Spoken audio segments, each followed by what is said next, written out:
않죠.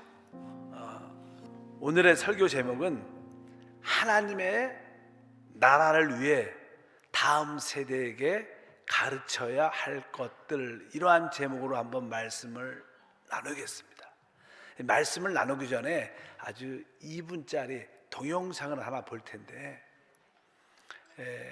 아주 유명한 목사님이시죠. 우리 지구촌 교회, 지금은 원로 목사님으로 이동원 목사님이 아마 자기 아들이 대장암으로 인해서 한 8개월 동안 투병 생활을 하고 먼저 천국을 보낸 짧은 간증인데, 그 간증을 통해서 우리 자녀들에 대한 영적인 성장과 성숙에 바라는 그런 마음, 내용이 짧게 있어서 제가 이게 보다가 우리 성도들한테 잠시 한번 보여줬으면 좋겠다, 이런 생각이 들었습니다. 우리 한번 보겠습니다. 우리 나이로 43살 된 국제 변호사하던 저희 아이를 천국으로 보냈습니다. 작년 2월 달에 대장암이 발견됐어요. 4기로. 그리고 꼭 8개월 만에 천국으로 떠났습니다. 이제 항암 치료가 시작되었을 때 가장 저의 절실한 기도는 살려달라는 기도죠. 제 아들 살려달라고 매일같이 기도했습니다. 근데 항암 치료가 별로 좋은 결과를 거두지 못하던 어느 날 기적 좀 일으켜달라고, 그래야 제가 다니면서 좀 더 이 기적을 증거하며 설교할 수 있겠다고, 하나님 기적을 주시옵소서 기도하던 저에게 갑자기 이런 생각이 들었어요. 내 아들 그냥 이렇게 혹시 가는 거 아니야? 이런 생각이 든 거예요. 처음으로 진지하게, 그러면 내 아들 하나님 앞에 설 준비가 돼 있어야 하는데. 그래서 아들의 영적 성숙이 더 중요한 기도 제목으로 제 마음에 다가오기 시작했어요. 그래서 그것을 위해 기도하기 시작했습니다. 근데 기도하는데 하나님이 먼저 저에게 기도를 시킨 것은 저 자신에 대한 회개였어요. 내가 내 아들 제대로 키웠나? 하나님을 정말 사랑하는 자로 키웠나? 제 아들이 로스쿨을 1등으로 졸업했을 때 그게 나에게 더 커다란 기쁨이었고 커다란 자랑이었지, 정말 진지하게 신앙생활 한다고 그것을 더 기뻐하지 못했던 내 모습, 자식의 잘 되는 것을 훨씬 더 기뻐했지 내 아들이 하나님과 가까워지는 것을 참으로 기뻐하지 못했던 내 모습이 회개를 시키셨어요. 우리 교우들 가운데 누가 아이빌리그 들어갔다 그러면 큰 소리로 축복하고 기도하던 나, 근데 대학에 떨어진 우리 교회 청년들을 위해서 참으로 아파하며 같이 기도하지 못했던 내 모습들, 하나님이 이런 것들을 저에게 회개시키셨습니다. 우리 교인들의 영적 성숙이 정말 기뻤던 것이 아니라 짧은 기간 동안에 우리 교회가 수많은 사람들이 모이는 대형 교회가 되었다고 그것을 더 기뻐할 망정, 정말 영적 성숙으로 인해서 기뻐하지 못했던 내 모습이 하나님이 계속 회개를 시키셨어요. 아들을 위해서 기도하는데 제 회개가 더 많이 났어요. 그러던 어느 날 전화를 하고 질문을 했습니다. 아들아, 너 요즘 하나님과의 관계가 어떠니? 아빠, 걱정 마세요. 주님께 집중하고 있어요. 불과 투병 8개월을 지나지 않아 제 아들이 부르심을 받았지만 슬프면서도 아프면서도 감사가 있었습니다. 주님께 집중하다가 주님의 품에 안긴 것을 알았기 때문에. 사랑하는 여러분, 우리가 정말 회개하면 주님이 우리를 한 번 더 긍휼히 여기실 것입니다. 새 일을 행하실 것입니다. 우리 가정이 살아날 것입니다. 아멘. 한번 우리들도 우리 자녀들의 신앙에 대한 관심을 다시 한번 깊이 갖는 그런 시간이 되길 바랍니다. 만약에 이 시대에 주님이 오시지 않는다면 하나님 나라와 그분의 몸된 교회를 이끌어가는 다음 세대가 일어나야 됩니다. 우리 자녀들은 바로 우리 뒤를 이어갈 수 있는 다음 세대들입니다. 우리 자녀들을 하나님 말씀 안에서 잘 키우는 것이 얼마나 중요한지 모릅니다. 그래서 오늘은 우리 자녀들을 어떻게 키워야 할까, 이란 제목으로 아주 짧게 말씀을 나누겠습니다. 첫 번째로, 우리는 우리 자녀들이 합당한 성격을 갖도록, 합당한 인성을 갖도록 가르쳐야 합니다. 베드로전서 3장 4절에 오직 마음에 숨은 사람을 온유하고 안정한 심령에 썩지 아니할 것을 하라. 이는 하나님 앞에서 가진 것이라. 우리의 속사람을 통해서 합당한 인성을 갖게 할 때, 합당한 성격을 소유하게 할 때 그 자녀는 하나님께 쓰임받게 되어 있습니다. 그래서 우리 자녀들에게 합당한 성격을 세워주는 것은 중요합니다. 원래 성격이 형성되는 것은 사람은 태어날 때부터 자기의 기질이 있어요. 그러나 그 기질이 모든 것이 성격이 되지는 않습니다. 자기의 기질에다가 이 땅에 살면서 아주 좋은 습관이 정착이 될 때, 이 기질과 우리 생활의 습관이 합해질 때 그 사람의 성격이 형성됩니다. 그래서 이 성격은 선천적인 것보다는 후천적인 요소가 훨씬 더 많습니다.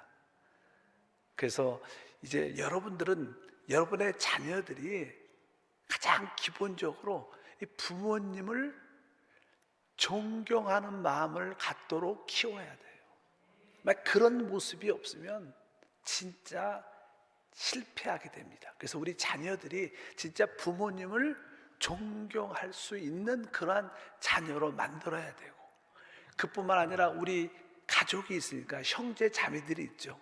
형제 자매들은 서로 진짜 사랑으로 서로 섬기는 모습을 갖도록 키워야 됩니다.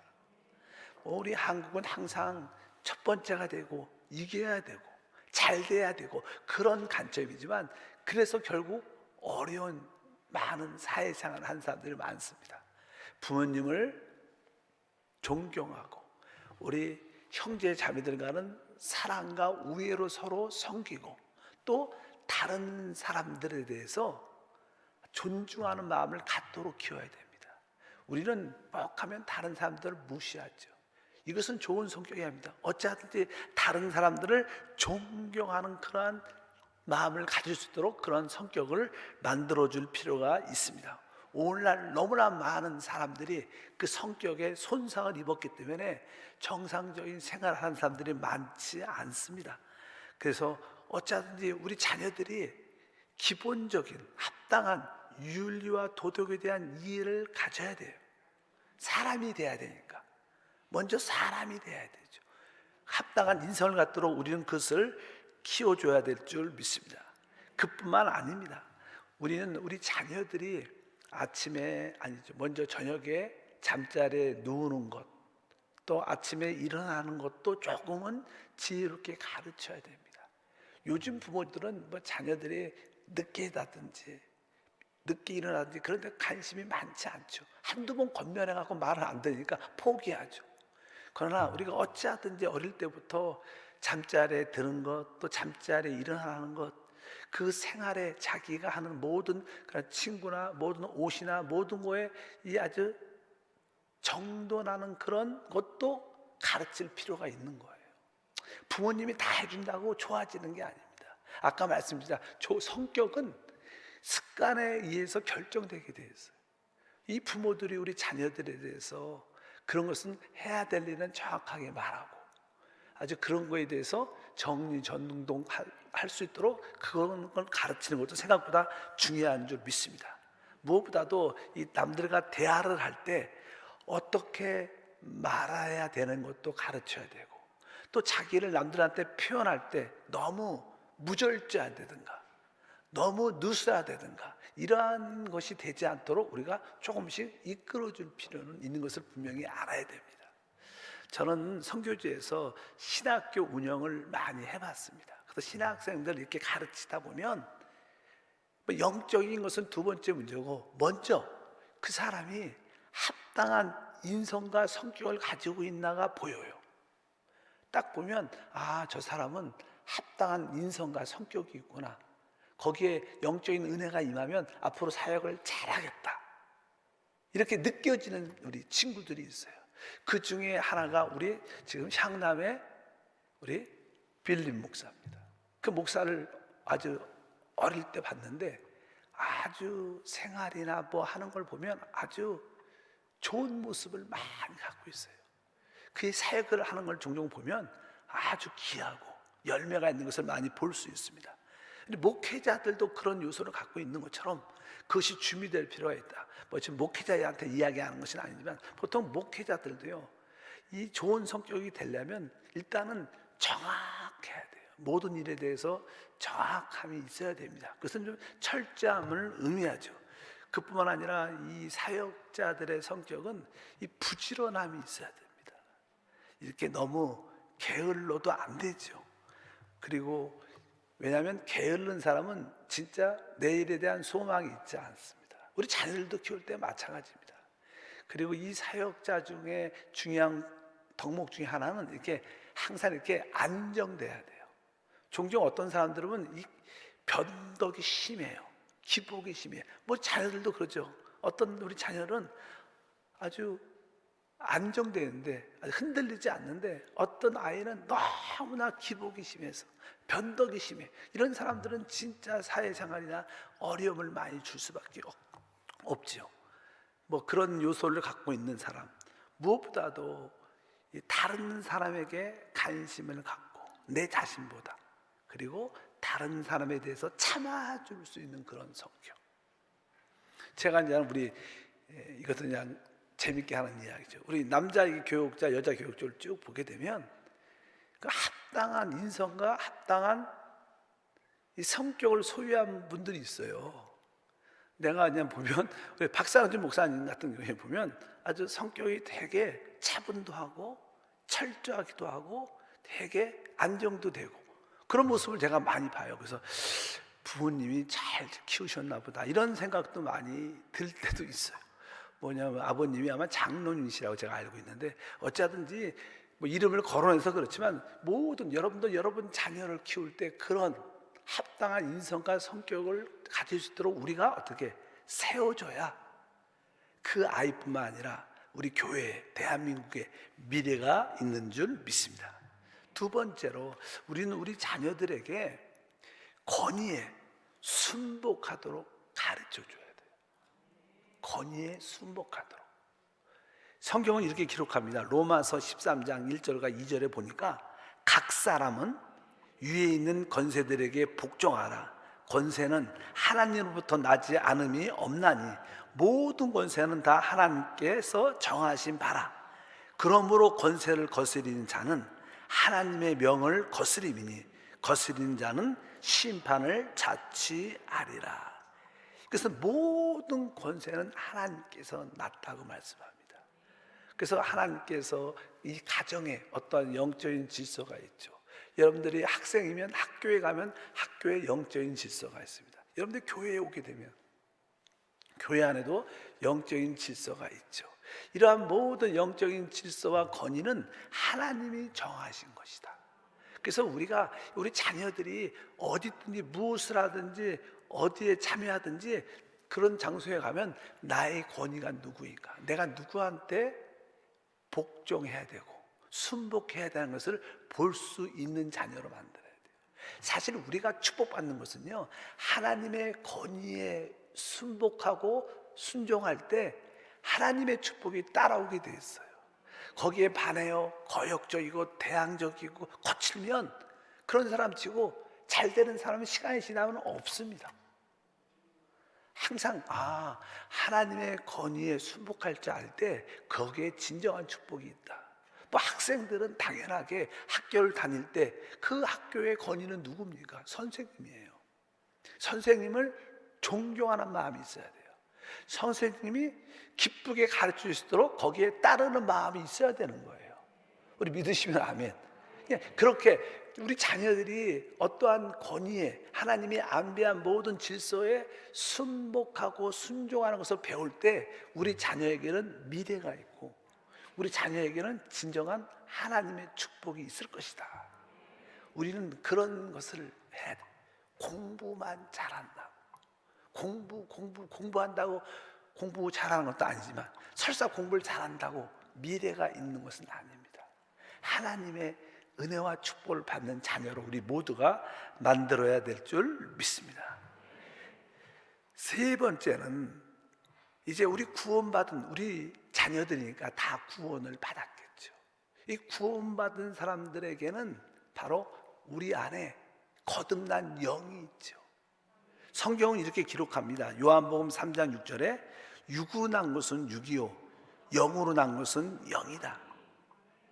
니고데메가 예수님을 밤늦게 찾아와서 당신이 하늘에서 오지 않았다면 이런 사역을 할 수 없습니다, 이러한 말씀을 합니다. 그러니까 주님께서 니고데메에게, 나이가 많은 그 선생에게,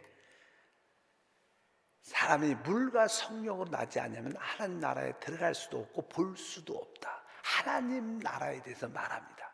그러니까 이 니고데메가 그러면 거듭난다, 다시 태어난다는 것은, 내가 그러면 육신의 내 부모님 앞에 다시 들어가서 다시 태어나야 됩니까? 그러니까 우리 주님께서 말씀해요. 육으로 난 것은 육이다.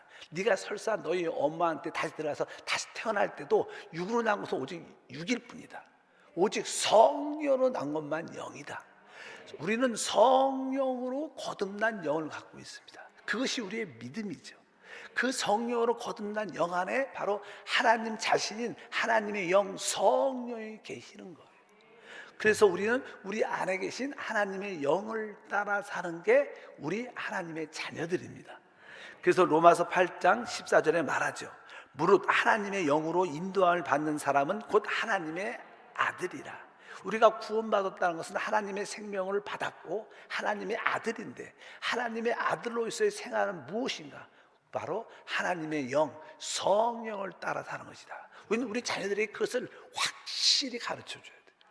우리는 어떤 세상 지식이나 학교 지식을 따라 윤리나 도덕을 따라 사는 사람이 아니다. 우리가 기본적인 인성을 갖기 위해서는 기본적인 합당한 윤리와 도덕을 알아야 되지만, 진짜 우리는 그건 기본적인 것들이고, 우리의 생활은 바로 우리 거듭난 영 안에 있는 하나님의 영, 성령을 따라 사는 것이다. 근데 그 성령은 생명 자체입니다. 성령의 인격은 생명입니다. 그래서 로마서 8장 2절에 말합니다. 이는 그리스도 예수 안에 있는 생명의 성령의 법. 여기 보니까 생명의 성령의 법. 그러니까 이 생명과 성령, 그러니까 이 성령은 곧 뭐래요? 생명이라는 거예요. 바로 우리 안에 오신 그 성령은 생명 자체이기 때문에 이 생명은 우리에게 어떠한 내적인 느낌을 주게 되어 있어요. 내적인 느낌. 그래서 구원받은 우리 모든 사람은 다 하나님이 주시는 내적인 느낌이 내 안에 다 있습니다. 그래서 우리 자녀들이 이제 어떤 밖에 있는 어떤 지식을 따라, 밖에 있는 가르침을 따라 사는 게 아니라 우리 영 안에 있는 생명의 느낌을 너는 따라 살아야 된다. 이것을 우리 자녀들에게 확실히 가르쳐 줘야 됩니다. 이 생명의 느낌은 로마서 8장 6절에 말씀합니다. 육신의 생각은 사망이요 영의 생각은 생명과 평안이다. 만약에 우리가 육신을 따라 살면 사망의 느낌을 갖게 될 것이고, 그러나 우리가 영 안에 있는 그 생명을 따라 살면 생명과 평안의 느낌을 갖게 될 거라는 거예요. 그래서 이제 자녀들에게 항상 내적인 느낌을 물어봐야 됩니다. 그들이 또 거짓말을 할 때, 그들이 죄를 지을 때, 그들이 나쁜 것을 말할 때, 그들이 여러분을 속일 때, 여러분들이 그것을 다 알아도 너 왜 나를 속이냐? 왜 거짓말을 하냐? 왜 그런 짓을 하느냐? 이런 것을 물어보기 전에 네가 그런 일을 할 때, 그렇게 말할 때, 엄마를 속일 때, 나를 속일 때 네 내적인 영의 느낌은 어떤가? 자꾸만 그 느낌을 느끼도록, 그 느낌을 알도록 질문을 해야 돼. 야, 너 왜 거짓말해? 그거 하나님이 기뻐하지 않아. 이렇게 말해서는 안 돼요. 그건 도움이 되지 않습니다. 네가 그렇게 거짓말을 하고 나는 사람을 속일 때 네 영 안에 있는 마음의 느낌이 어땠는가? 처음에는 그 느낌이 약할 수도 있습니다. 그러나 자꾸만 여러분들이 그 내적인 느낌을 만져주면 그 느낌이 조금씩 강해지죠. 아, 내가 엄마를 속일 때 내 마음이 편치 않았습니다. 죽을 맛이었어요, 마음속에. 그럴 때 그것은 하나님이 원하지 않는 마음이다. 바로 원치 않는 마음의 내적인 상태가 좋지 않은 느낌이 있을 때는 우리는 그것을 하지 말아야 된다. 우리가 하나님께 순종한다는 것은 바로 이러한 내적인 느낌에 순종하는 겁니다. 기쁘지 않고 편안하지 않으면, 대신 두렵고 염려가 있고 침체되고 답답하고 불안하면 그것은 해서는 안 되는 것이다. 바로 이 내적인 느낌에 순종하도록 가르쳐야 돼요. 이런 것을 여러분들이 내적인 느낌을 따라 살 수 있도록 이끌어주면, 혹시 그 아이가 다음에 어떤 일을 할 때 아, 이거 하나님이 원하지 않는 거구나, 그래서 그것을 이길 수가 있습니다. 우리는 우리 자녀들을 24시간 쫓아다닐 수 있지 않아요. 뭐 집에서도 잘 못 알려줘. 왜? 그냥 친구들 우리 뭐 초등학교 5학년 이상만 딱 오면 되면 중학교만 되면 자기 방에 탁 들어가서 문을 잠그죠. 쉽지 않아요. 그렇다고 그냥 녹화 안 하고 들어가면 큰 사건이 터질 수도 있어요. 어찌하든지 하나님이 이끌어줘야 돼요. 그들이 내적인 생명의 느낌을 느낍니다. 원래 여러분들 조금만 해주면, 그걸 느끼면 그들이 잘못하다가도 그 느낌이 강해지면 그곳에서 나올 수 있어요. 죄를 벗을 수 있고 또 나쁜 친구들에서 스스로 벗어날 수 있고 회복될 수 있는 그런 역사가 있습니다. 많은 사람들이 실패하는 것은 우리 자녀를 그러한 생명의 느낌에 따라 순종하도록 가르치지 않았기 때문입니다. 그러니까 어떤 죄 가운데 끌려가도 이길 수 있는 힘이 없는 거예요. 우리가 지킬 수 있지 않습니다. 우리 자녀는 하나님만이 지킬 수 있어요. 바로 그 하나님께서 우리 안에 계시고 우리 안에 그 생명의 내적인 느낌을 주셔서 너는 그 내적인 느낌에 따라 순복하고 그 느낌을 따라 해야 된다. 이렇게 계속 가르치고 또 말해주고 또 그 체험을 말하게 한다면 그 느낌이 강해지면 그는 이제 하나님 안에서 합당한 하나님의 사람으로 세워질 줄 믿습니다. 그럴 때 그 아이는 어떤 환경에 사람 간에 또 많은 문제가 있을 때마다 그 이기는 힘을 갖게 되죠. 뭐 우리가 자녀를 어떻게 키울 것인가 뭐 다양한 가르침도 많지만 우리가 하나님 안에서 우리 자녀들이 합당한 성격과 인성을 수여하도록 도와줘야 된다. 그가 또 하나님이 세우신 영적인 어떠한 질서의 권위에 순복하는 것을 배우게 해야 돼요. 그리고 나서 아까 우리 안에 계신 성령의 내적인 느낌에 따라 행할 수 있도록 우리가 도와주면 결국 그는 하나님 앞에 붙잡힌 바 돼서 하나님이 우리 자녀를 사용해서 다음 시대를 바로 다음 교회를 이끌어가는 놀라운 축복의 통로가 될 줄 믿습니다. 우리 나이가 있는 우리들은 그렇게 배우지를 못했죠. 그래서 우리에게는 많은 시행착오가 많았습니다. 그러나 적어도 우리 자녀들은 그렇게 해서는 안 될 것이다. 그래서 여러분들은 자녀들의 그 영적인 축복을 늘 바라봐야 돼요. 아까 우리 그 이동원 목사님, 이동원 원로 목사님, 그 자기 자식이 대장암 4기로 발견돼서 결국 투병 생활을 한 지 8개월 만에 천국에 가게 되죠. 처음에는 하나님 우리 아들을 치료해 주시옵소서. 그렇게 기도하다가 치료가 안 되니까 하나님 그러면 기적을 일으켜 주시오. 기적을 하나님 나라의 확장과 복음의 영광의 간증을 위해서 기적을 일으켜 달라고 기도를 합니다.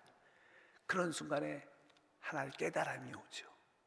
만약에 우리 아들이 그냥 살아나지 못하면 하나님 앞에 갈 텐데 하나님 앞에 쓸 때 우리 아들이 어떠한 모습을 쓸 것인가? 내가 우리 아들을 신앙적으로 제대로 키웠는가? 진짜 중요한 건 그거죠. 자기 아들이 로스쿨에서 1등을 졸업하고 좋은 데서 일을 해도 그게 무슨 의미가 있겠습니까? 결국 하나님 앞에 있을 텐데 우리 자녀들이 하나님 앞에 합당하게 신앙을 유지하는가? 그런 마음으로 이게 변화돼서 그런 것을 생각하지 못한 것을 진심으로 회개했다는 그런 메시지죠. 우리는 우리 자녀에 대해서 어떻게 생각합니까? 우리 자녀의 진짜 영적인 축복과 하나님께 집중할 수 있는 그런 분위기를 만들어 주고 있는가? 그것이 우선돼야 돼요. 그것이 첫 번째 돼야 됩니다. 그러면 우리 자녀들을 하나님이 끝까지 지켜 주실 것입니다. 여러분들이 그런 은혜가 있길 바랍니다. 우리 교회가 이렇게 신약 성경도 통독하고 구약 성경 모세기도 통독하는 이유는 저녁에 온 가족이 함께 모여서 같이 하나님 말씀을 듣고 읽고 소리내서 통독하는 이 가정의 회복을 위해서 하는 거예요. 얼마나 특별히 우리 자녀들의 회복을 위해서 또 신앙 없는 다른 가족을 위해서 어쩌든 여러분 가족의 신앙의 성숙에 관심이 있는 우리 성도가 되길 주의 이름으로 축복합니다. 하나님 감사합니다. 다시 한번 우리의 자녀들에 대한 신앙을 관심하는 우리 모두가 되게 하시고, 또 우리 한세교회 다음 시대를 이끌어갈 수 있는 차세대들에게 관심 갖는 교회가 될 수 있도록 은혜를 더하여 주옵소서. 주 예수 이름으로 기도함나이다.